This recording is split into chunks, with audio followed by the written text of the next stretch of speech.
সুতির রঘুনাথপুরে 4 শিশুকে কোপানোর অভিযোগ। এই মুহূর্তের সবথেকে বড় খবর, সুতির রঘুনাথপুরের চাঞ্চল্যকর ঘটনা। বৃহস্পতিবার বিকেলে একসঙ্গে 4 শিশুকে ধারালো অস্ত্র দিয়ে কোপানোর অভিযোগ উঠল গোলাম সারোয়ার বাদশা নামে এক যুবকের বিরুদ্ধে।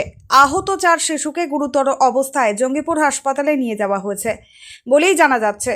তার মধ্যে রয়েছে প্রায় 5 বছরের নুসরাত খাতুন, 10 বছরের ইশরাত খাতুন, প্রায় 3 বছরের মানিফা খাতুন এবং প্রায় 10 বছরের আলিফা খাতুন। স্থানীয় সূত্রে জানা গিয়েছে, আহত শিশুদের মধ্যে 3 জনের মামা এবং একজনের কাকা বলে অভিযুক্ত যুবকের পরিচয় জানা যাচ্ছে। ঘটনার পর অভিযুক্ত নিজেই সুতি থানার হাজির হন বলেই সূত্রে খবর। ঘটনার খবর ছড়িয়ে পড়তেই রঘুনাথপুর এলাকায় ব্যাপক চাঞ্চল্য তৈরি হয়। ঘটনাস্থলে ভিড় জমান স্থানীয় বাসিন্দারা। তবে কী কারণে এই হামলার ঘটনা ঘটল তা এখনও স্পষ্ট নয়। ঘটনার প্রকৃত কারণ জানতে তদন্ত শুরু করেছে পুলিশ। আশঙ্কাজনক অবস্থায় 3 জনকে বহরমপুর মেডিকেল কলেজে রেফার করা হয়েছে। 4 শিশুর শারীরিক অবস্থা ও ঘটনার বিস্তারিত নিয়ে পুলিশের তদন্তের দিকেই এখন নজর। আরও আপডেট পেতে চোখ রাখুন A1 নিউজ বাংলাতে।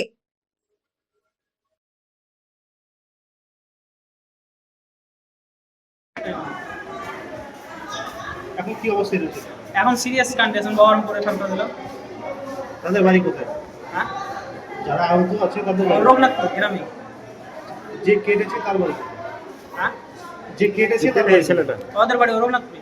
কি নামটা? বড় একটার নাম হচ্ছে ইসরাত, একটা নুসরাত, একটা মনিফা, একটা আলিসা। যে কেটেছে তার নাম কি? ওর নাম বাদশা। এখন বর্তমানে সে কোথায় রয়েছে? ও শুনতে পাচ্ছি ওরা থানাতে স্যালেন্ডার করেছে। কি হয়েছিল কি? কিছু হয়নি, বাড়ি আমি অত বলতে পারলাম না, বাইরে বসেছিলাম, দিয়ে কেটে দিয়েছে। তো বাচ্চাগুলো খেলছিল ওদের বাড়িতে। বাচ্চাগুলো কেউ হচ্ছে যে মেরেছে তার? হ্যাঁ, মামা আর কাকা হয়। মামা?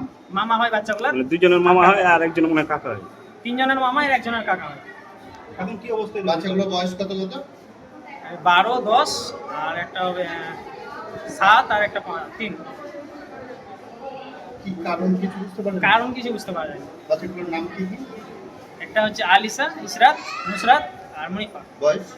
ওই তো বললাম, আলিসার বয়স হলো 10 বছর, ইসরাতের বয়স 12 বছর, আর নুসরাতের 6 কি 7 বছর হবে, আর মনিফাটা 3 থেকে 4 বছর। চারটেই মেয়ে আছে? চারটেই মেয়ে। কি নাম? আমার নাম সাইদ আহমেদ, বাড়ি? রঘুনাথপুর। কেউ হচ্ছে তুমি? আমি ওদের মামা হয় আর কাকা হয়, মানে আমাদেরই চাষতো বাড়িতে।